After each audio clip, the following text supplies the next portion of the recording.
Cuaca ekstrim yang melanda Buleleng selama sepekan pertama Desember 2024 telah memicu puluhan kejadian bencana. Berdasarkan data dari Badan Penanggulangan Bencana Daerah BPBD Buleleng, tercatat sebanyak 46 kejadian bencana terjadi dalam periode ini.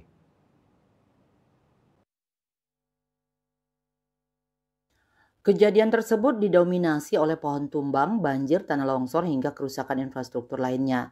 Kepala Bidang Pencegahan dan Kesiapsiagaan BPBD Buleleng Igusti Bagus Roni Ariana mengungkapkan angka ini merupakan rekor mingguan tertinggi sepanjang tahun 2024. Ia menjelaskan peningkatan jumlah bencana ini disebabkan oleh curah hujan tinggi yang dipengaruhi fenomena La Nina.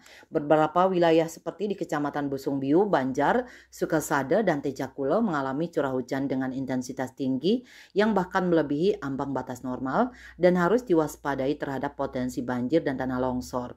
Untuk mengantisipasi risiko bencana yang lebih besar, BPBD Buleleng bersama instansi terkait telah melakukan berbagai langkah pencegahan seperti sosialisasi kepada masyarakat, pemangkasan pohon di jalur rawan, serta menyiagakan personel dan peralatan penanggulangan bencana.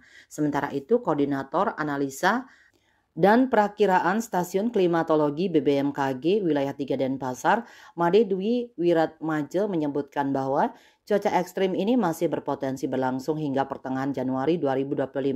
Meski intensitas hujan diperkirakan sedikit menurun pada akhir Desember, namun peluang terjadinya hujan dengan intensitas tinggi masih bisa saja terjadi. Yasri Yuli, Bali TV.